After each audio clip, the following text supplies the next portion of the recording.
Well, hello, everybody. Welcome back to Happy Household Podcast. Hi. This is Sweet Pea. That's me. Yep. She's the love of my life, He's the love of mine. the kernel in my eye. I'm a kernel in your eye.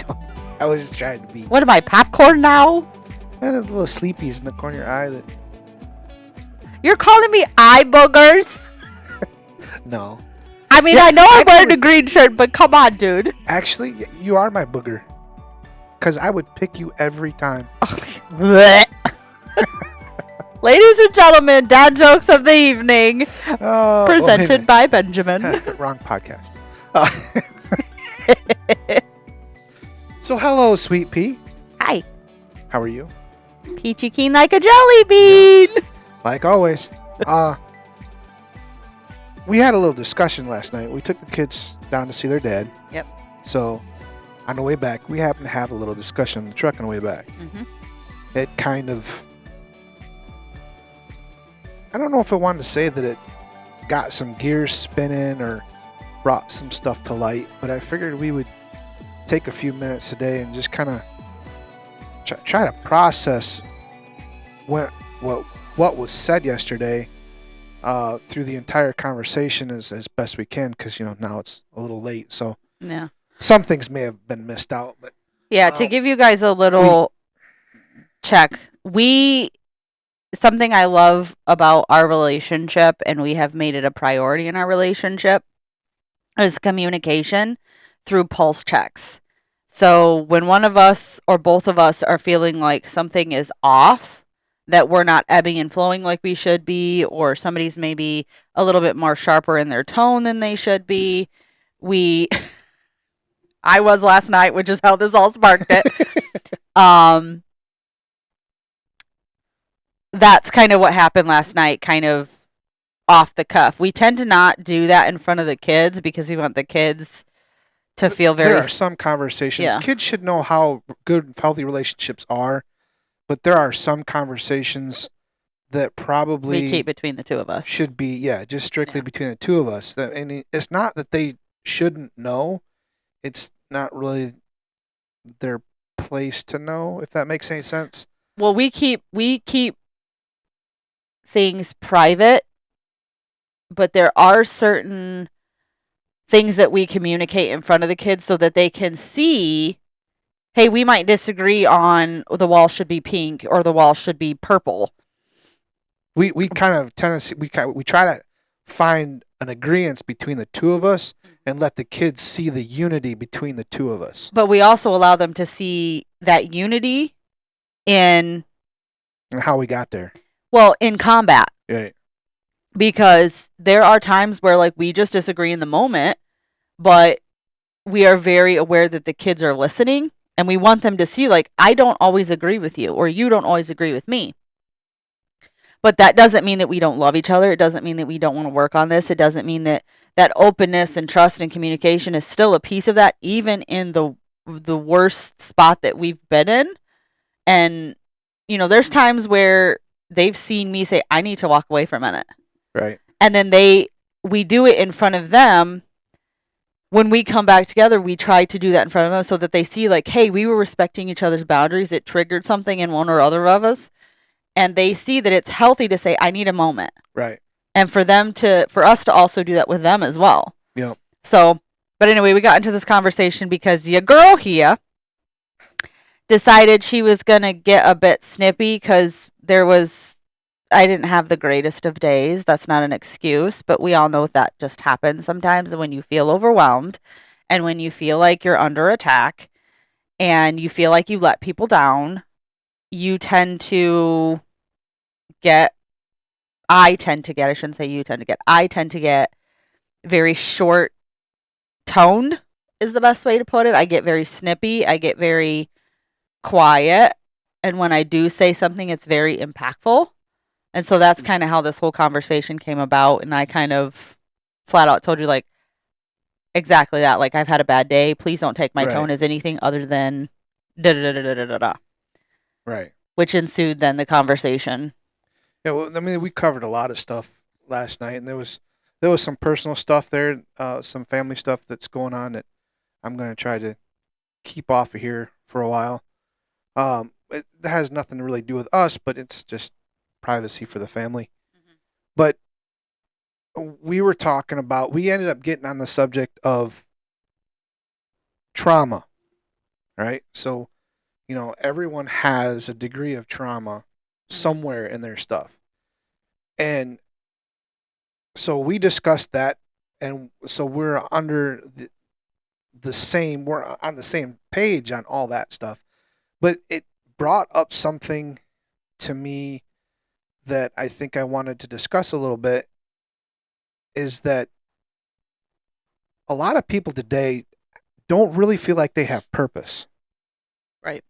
They don't. I mean, there's several days, and even myself, there's a lot of times I don't feel like I have purpose. Right? I mean, I have projects that need to be done. I got you and the kids I need to watch out for and take care of. I got other family members I need to watch out. I mean, that's kind of purpose, but I mean some real down, massive, deep purpose. And I believe, and I had come, I forget what I was doing. I was doing something on the internet, and I come across some stuff about mental health and when it started to taper off and where things started to get bad. And it all fell back to the early 70s. Of course, it was just before my time. And there was a few things that were taken out, and this kind of gets into semi of a conspiracy, which we're not here to talk about that part, but um, there were certain things that were done in the early 70s that kind of took purpose out from everybody, right? I'll just do a quick touch, and it's not got anything to do.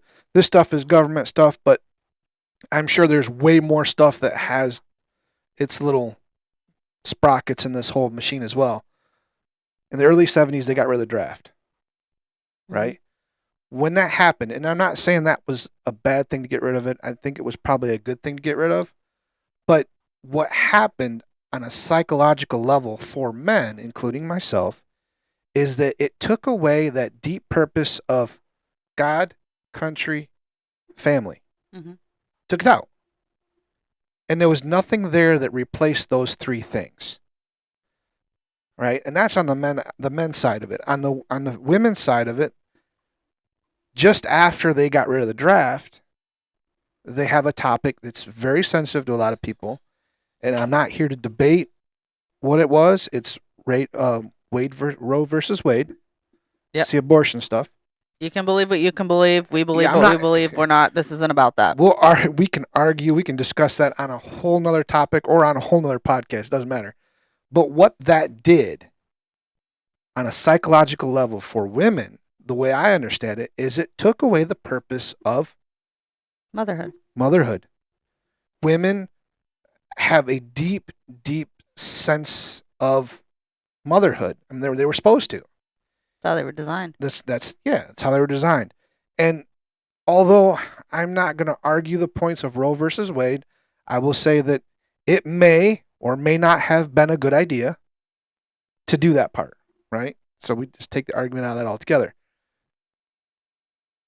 But when you take stuff out of a psychological purpose, and you don't replace it with you something, need to put something back in that spot. And there was nothing that was put back in that spot to give women purpose.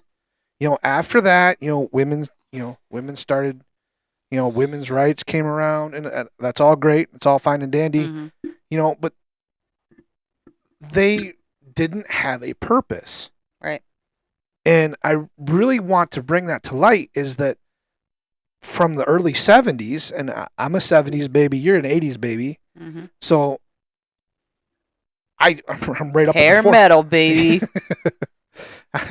Peace and love. Actually, I was a little past that point, but whatever. Hey. So it got the discussion that we had yesterday on the way back about, me being a certain way. I have between us, I have some issues about drawing a line and keeping it, right? And I get to think that maybe that without that deep purpose of God, country, and family, I wonder if those are the three things that are missing in a emotional and a soul based purpose that have something to do with me not be able to be the way I'm supposed to be. It's not that you're not able to, well, and I don't want to tell you how you feel, but to me, it's not you not being who you're supposed to be. It's you finding the path that God designed for you to become the man he designed you to be. And I Yeah. think because of, again, there's a lot that play into this because like trauma and, Right. societal norms and societal okays and no-nos and all of it plays a part Taboos. in people becoming who they are designed to be. And I think for you, and similar for me, is I'll just say it this way. I know my purpose is to be a wife and a mother. Right. I know my purpose. I know where my heart lies. I know where I feel most confident. But my path has not been what I expected my path to be, which caused me to doubt, is that what you made me for? Right. Well, and you bring up a good point is that even though you were an 80s baby, right? You still had that deep down purpose. And with me knowing a little bit about your background, you spent a lot of time with your grandparents, right? You saw that deep down purpose from a generation that was completely woven into. Yep. So it still got instilled in you even at a young age. Mm-hmm. You saw it up front. I didn't, you know, my dad is an amazing man and he does an amazing job of doing what he does. Yeah. I've learned so much from that man, it's ridiculous. There are certain things though that I don't ever remember seeing. Mm-hmm. And it's no fault of his own. I'm not blaming him at any point in time because he did what he did him, right? But the level of purpose that you saw in your grandparents, that you saw in your grandparents is not something that I would have normally would have seen. Right. And I think that's kind of partly where part of my issue lies is that I don't understand. I don't know how to grasp that concept without without blowing it out of proportion. I have a funny line that I can go either way, but I have a hard time hitting right in the middle. I always overshoot. It doesn't matter. It's either not enough or it's too much. I have a hard time hitting the middle. But I didn't necessarily see that growing up. Right. Right? My grandparents, all my grandparents, on my mom's side, my grandfather on my mom's side died when I was really, really little. My grandparents on my dad's side, they were both gone fairly young in my age, and we didn't spend a lot of time with them anyway. But I didn't see a lot of that. Mm-hmm. So it got me to thinking that now I might have an idea of why I have issues that I have issues with. Mm-hmm. That deep down purpose of God, country, and family was never woven into my consciousness. With those three purposes, men are to protect, serve, and die. Die for, I should say, to be a little more clear. That was never really woven into my soul. So I'm wondering I if think it was though. I think that's where you and I have disagreed on a couple things. Is I feel like it was ingrained because your dad lived that, so you saw that in your dad. But I think your struggle was it didn't. The seed is there. Your parents planted that seed. Your parents are not perfect. No one is. But I've even seen it in your parents. They planted the seed, but for you, in your past trauma, in adulthood, when it really starts to take hold, it was never sown, or it never sprouted, I guess you'd say. it wasn't nurtured. Yeah, maybe. it wasn't gardened like it should have been. And for me, and we talked about this last night, like you grew up in a parent household. Both your parents were there. Very stable. I was Very fortunate. stable, Very stable household. Yeah. I was. I did not. Right. I grew up in a household, a broken home, as if that's what they call it nowadays. I grew up with my mom. I mean, there for like the first 8 years, my parents were together, but it was horrible. Right. It was, my dad was not the greatest of man. He was facing his own demons. And he didn't make the best of choices. But most of my life, it was just mom and us kids. Right. And when we moved in with my grandparents, so my mom could finish her college degree. Shout out to my mom. She's amazing. Single mom, got her degree and is amazing. Supported us. Boys were in school, in sports, I mean. We all did really well in school. She always, I mean, you're talking about a woman who worked 60 hours a week. She pulled double duty for sure.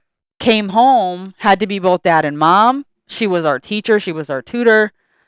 And so we grew up in very different backgrounds. Yours was a safe, nurturing home. Mine was not. My mom was amazing, and she made our home safe. So when we moved in with my grandparents, that's when it really solidified for me. When I saw my grandpa and my grandma, that's the kind of relationship I always have sought for. Right. Because they were a unit. If you messed with one, you messed with both. If everybody knew, my grandma was his wife first. Right. That was his woman. You did not disrespect her.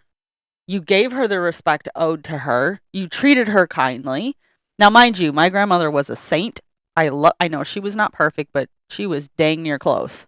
This woman was, ask anybody who talks about her friends, family. I was very fortunate. Right. My grandpa was the one that really solidified for me. Sorry. This might be an emotional one, guys. He really solidified for me what God designed a father to see a daughter as. Because I didn't get that. Right. My uncle was another man who solidified for me that not all men are the same. Which I think helped me understand that eventually, it took a lot of years, but eventually it helped me understand that Dad loved me in the way that he knew how to love. Right. So with all that, I think we both knew our purpose and the seeds were there. Mine was nurtured. Mine was, my grandpa saw, because he was who he was. He fed to that. He nurtured that. He made sure I saw the way he treated his wife. And at that point, for me, that was like, that's my expectation. And I ended up not getting that on the first go around because of other trauma. But that was always my standard. Right. I think you had the seed. I want to say I saw it. I knew better. I knew, of course, all kids push their parents. They know which parent they can push. Yeah. And how far they can push it. And I knew that I could push my mom so far. You didn't want your dad coming in. I knew not to push too far, because if Dad had to come in, I wasn't going to be able to sit down for about 3 days. Yeah. I knew that. Now, my mom and dad, I don't remember them spending a lot of direct time together. I mean, in the evening we'd sit down and watch TV. But other than that, Dad was always either working, or he was out in the barn doing this or doing that, or he was farming. He was always doing something. And Mom was the other half of that. She was always the one that was, prepping stuff at the house, making sure that when it came to farming, the wagons were unloaded and and there was always a meal and water in Mhm. the tractor for Dad, and all that stuff. You know, the house was taken care of. They worked as a unit. But They you've just made worked farther apart y- to make it was just a bigger it was a bigger unit. but You know, you've they made comments too about that specifically. And we've talked about it about, well, I don't want you to be my slave. That's how my mom was for my dad. You've made those comments before, and when you and I sat down and we talked about it and said, but really, was she? Or was she showing her, because you never had really had to sit down and check yourself because nobody ever did that for you, and said, but that was her love language. She was taking right. care of the man that she loves. She was caring for him, making sure he had the fuel to provide for the family. So that's what I mean by nurturing. I'm not perfect. I'm not saying I am, but I think I've done a good job of saying, well, hang on, that might be what you took away from that, but here's another point of view from, because my grandma was the same way. She was cooking, cleaning, always up doing something. Right. But for me, I would see my grandpa wrap his arm around her just to stop her for a minute and give her a kiss and say, I love you. Because Right. he saw what she did for her. He saw and appreciated what she put into making a life together. And that is, I think, where you and I work so well, is because I'm not afraid to say, like, hey, this isn't working.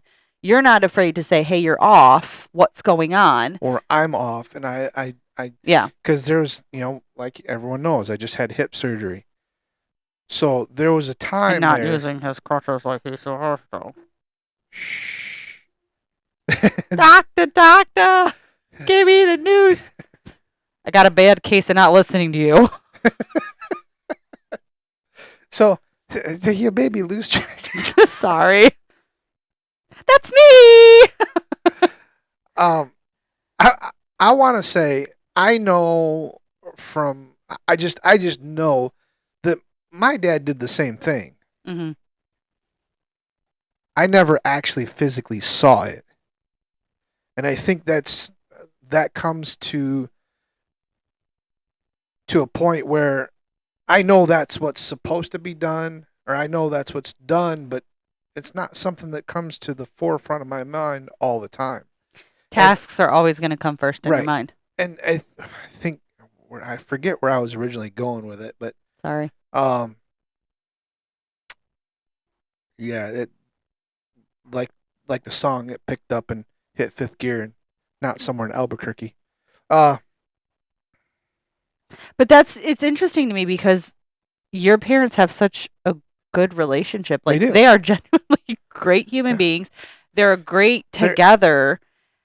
they But are you took away something different than I took away from seeing another couple Yep. that was just made for each other. And My folks are a well-oiled machine. they are. And I they mean, love each other very, very much. I mean, a high precision, well-oiled machine. And that kind of mesh is few and far between. It's hard to find nowadays. It is very hard. I mean, mom almost knows exactly what dad's going to think or do before he does it, and vice versa. Well, I don't know about vice versa, but He tries. dad is a freight train. He's on a set of tracks, and mom knows luck where those stopping him. switches are. She knows right where those switches are, and Yep. she knows which one to pull to keep him right on task. And they work so well together. There are things though that I think I missed and I didn't learn, like you said, or nurtured when I was little. I was a young boy, and I was like, oh, sandbox, toys, motors. I didn't pay that much attention that I probably should have. But I think with that, to go back to originally where I was starting from, is that that part of purpose, even though it may be there, I don't realize it's there. And somehow I need to get that to sprout and grow to be able to be what I'm supposed to be. And I do want other people that are listening to this to really think about the sole purpose of, I mean, the younger generation specifically. The older generation, if you're listening to it, you probably know that purpose. But I wanted that to come out in the forefront as you need a soulful purpose in order to be truly happy, right? Without that purpose, all the And- yeah. communication in the world is still going to leave you with a gap in your heart. Yeah. And nobody can tell you what that purpose is. No. You have to be willing to search it and find it. And for the younger Work at people that are listening, hopefully are listening, you know, I would really, really appreciate if you take a minute to try to figure out if you have that. And some of them figured out Purpose. really early, and Some of 'em good do. on you, man. Uh-huh. But if you feel like something's missing, find that purpose. Yeah. And run with it, because that's going to be key. It's gonna. You could be living extremely happy right now. We're not saying that you have to have it to be happy, but it will definitely elevate your life. And I can just speak from experience of like, I didn't realize how much of a purpose my life had. This is gonna sound so cheesy, and I'm like, blah, even thinking about it. But it's true. Like, I didn't honestly know I knew what my purpose is, but I didn't know how to make it happen until I met you. Because when you meet the person that you're designed to be with, it's nurtured and flourished and fed differently. Right. And that's what we ended up talking about yesterday is like, I'm telling you, I need this.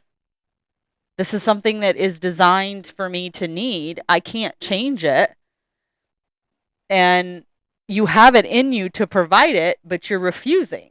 I don't know how to access it. And that's kind of where, the whole conversation went of this whole topic of you kind of lost sight of that purpose because life gets busy. I mean, heck, the last month for us, it's been sickness after surgery, after car accident, after sickness, after surgery. You know, migraines here and there, kid with, potential, it's so much stuff that we get caught in the loop of just trying to survive and not living.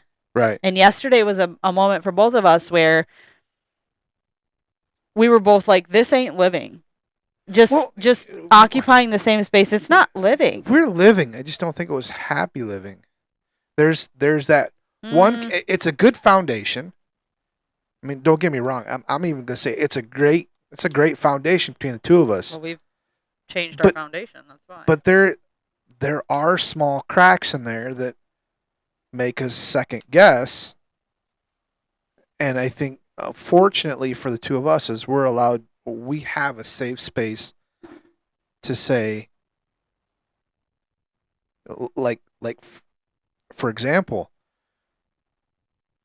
when I had my surgery, after my surgery, both surgeries, I found myself encased in my own head that I couldn't get out of. Yeah. And what that did for you is that made you second guess stuff, because I wasn't acting my normal nurturing self, that there was something wrong and it bothered you. And you're like, what is going on? And I now know that I have a safe place because we can talk about it and say, look, I'm dealing with a lot of emotional distress. Physical, I am a person emotional. Like my dad. You put me on a set of tracks, I don't care what's on it. I'm running over it. I'm almost unstoppable. At this point, the cogwheels ain't even touching the tracks. So until I can get that steam so I can get moving, I have a hard time giving you the support you need because I'm still stuck in my own head. Well, and I think because the difference between this time and last time is you didn't communicate any of that. And I did, but it took a while to get there. Well, after I had sat you down and said, enough's enough. Like, I get that this is a crappy situation. I get you're not used to doing this, but enough is enough. Get out of your own way. Like, enough. And I think it was a wake-up call to say, whoa, wait a minute, I didn't realize this was happening. And I did it, obviously, a little bit more kindly than I just said it. But I basically reassured for you that I'm not going anywhere, but you're being a butthole. Knock it off. And tell me what's going on, because you shouldn't have to face this alone. And at that point in time, I could say, this is this is what's going on. And then by that time, we're both back on the same page. Mm-hmm. So And this now we time, I have, think it was a little easier for you to kind of express that because we had already been through it once well, before. that this one wasn't quite as bad as the first one. I kind of knew what to expect. I prepped better Yep. for it, and we had the safe space. And Established. the minute you're like, something missing here, I'm like, and I can tell you exactly what it is, because it's not nearly as bad as the first time, but I'm kind of still stuck in my head, and I can't get out of my own way. So I can't show you the affection and the stuff that you need because I'm still dealing with the mental depression and stuff with the surgeries and not be able to feel like myself. Well, and I think because the foundation was already put there of the reassurance of like, I already knew what to expect and Yeah. I knew you were going to be in your own head because it is what it is. When you're used to being up very independent and you have to rely on people, it's different. Like, yeah, And couldn't but can't move. I was we were both able to be in a different headspace when we went in than we did the first one because the first one we had no idea what was going to happen. Right. You were so worried about the surgery in and of itself, like, oh my gosh, this how painful is this going to be? How long am I going to be down? So you were stressing yourself out far before you even had the surgery. And then the surgery ended up being probably the worst it could have been. Coming out of the surgery was bad. Not for first me, one. it was great for me. All I'm thinking is, I'm glad when you're under anesthesia and you come out, I'm glad you don't remember nothing, because I would have wanted to crawl in a hole and die from the last one. uh, Thank God there wasn't any videos of that. I wish I got it. This time though, I was in and out. We didn't have any issues this time. Yes, we did. The anesthesia did not wear off your legs like it should have. They stayed numb long before. That's why you ended up having to stay overnight. You don't remember that? The first time, yes. This time, the No, second one. the second one I volunteered to stay because I was in. It's I was really in. interesting how he remembers things incorrectly. Anyway, Your legs were still numb hours after your surgery, and it was not supposed to be. That's why they kept checking your pulse in your feet, and you're like, I don't feel it, or I feel a tingle. It's because it was still numb. And that's why they finally made the call of like, I'm glad you're okay with staying because you're going to stay. I can't send you home because you can't even get out of bed because your legs are still numb. that's not how I remember it, but Yeah. maybe. Okay. So As soon, whatever it did, it numbed it enough where you're like taking off like Mario Andretti as soon as you got on the floor. yeah. Everyone's been impressed by the way the recovery is going this time, but just the way it worked out, I guess. Uh, Yeah, well, but all in all, you're healthy, and that's all that really Yeah. matters. And I think I'm far more physically healthier and mentally healthier this time around than the first time mhm. by far. And I do want to make sure everyone knows that even if you are in your own headspace, it's okay. You got to work through it. It's okay not to be It's okay not to be okay. Yep. Right? Exactly. And the good thing is that I have people, not just you, but I have people in my life that will be like, "Hey, you know what? That's okay. Let's chat about it. You're in a safe space." The village of not okay people. Yeah, well, crazy likes company, I guess. Well, and to add, to kind of continue on with our last week's podcast, is our village has been a major contributor to that. Yep. We couldn't do what we do or get through what we get through or be able to be vulnerable without the support of our village. Yeah, And that's true. you know what I mean? Like so we went at it a lot differently this time. Luckily the pain has been minimal aside from your knee, which I'm a little concerned about, but um the the village has been we have had to learn to lean on the village more than we would like. We are very independent human beings. And this time we haven't had a problem leaning on the village. that's what I mean. It's like, cool. Come on. But the first time we didn't do that. Right. We're like, yeah, no, we got it. We had it, but this time it was like, yeah, come on. We'll see how this works. And it's been amazing this time around. Yes.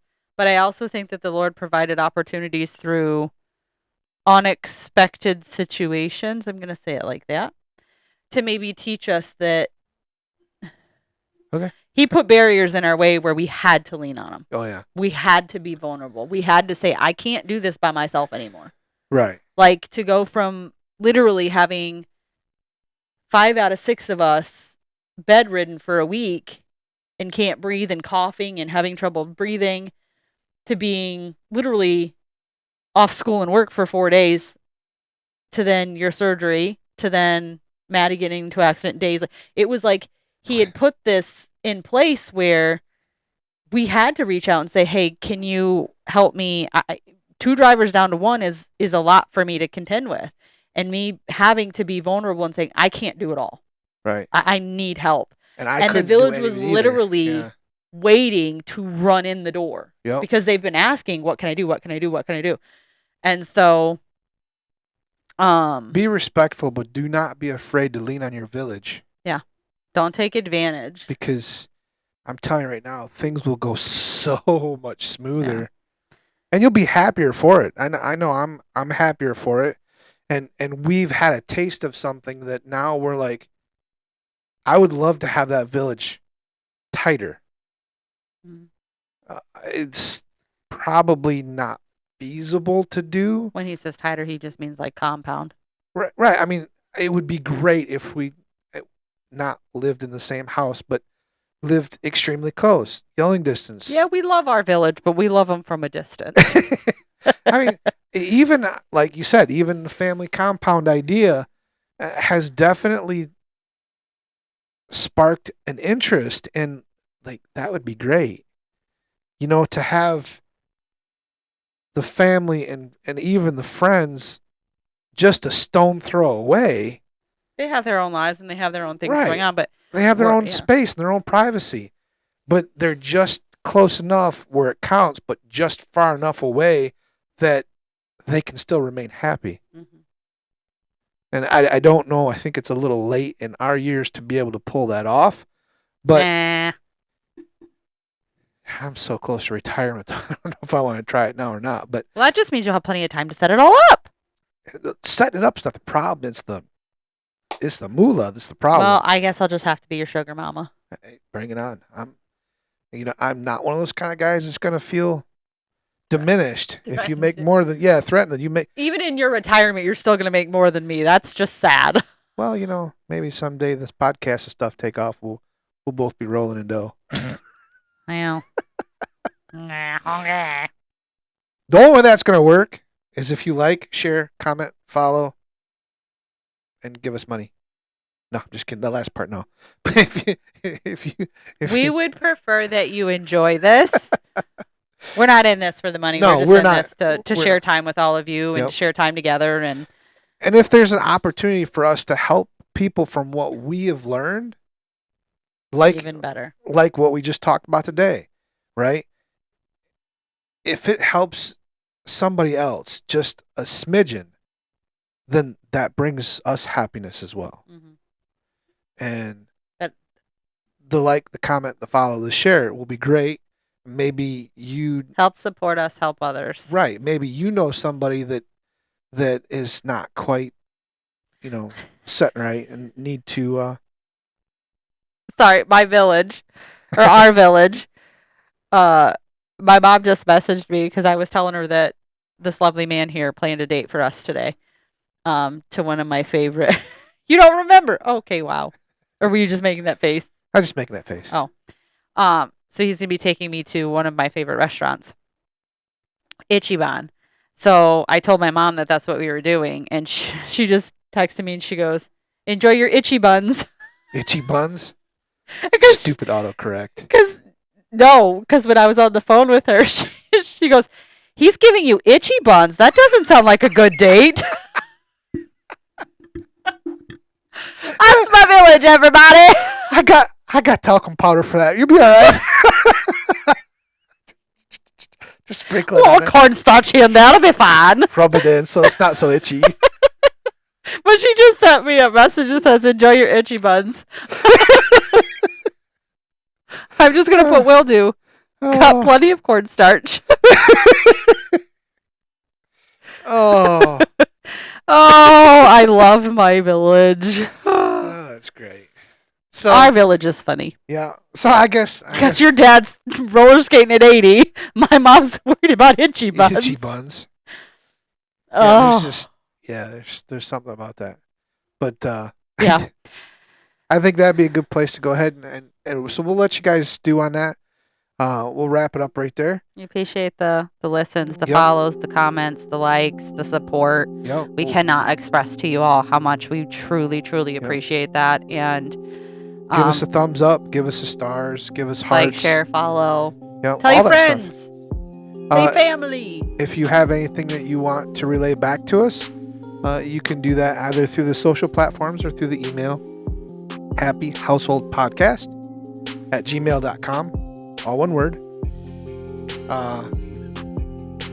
Yeah. And we might start to take you a little bit on our wedding journey because our wedding is in less than a year, and it's definitely countdown started for sure. yeah. Yep. That can definitely add stress to a relationship. And I was talking, I think with you.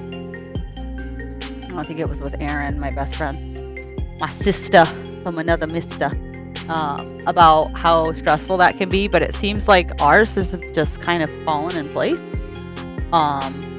which has also caused a little bit of a like, huh? It's not supposed to be this easy. Is this normal? No, So- it's supposed to be this easy. Everybody else just makes it theirs difficult. That's Well, all there is to it. Let's not judge, but we listen and we don't judge. So we may take you guys a little bit on our wedding journey. If you guys want to hear more about that, let us know in the comment section. We'd love to hear from you guys. Other than that, we appreciate you guys so much. We love each of you. We pray for each of you. We hope you guys have a wonderful, wonderful week, and we will talk at you next week. Yep. Until next time. Bye.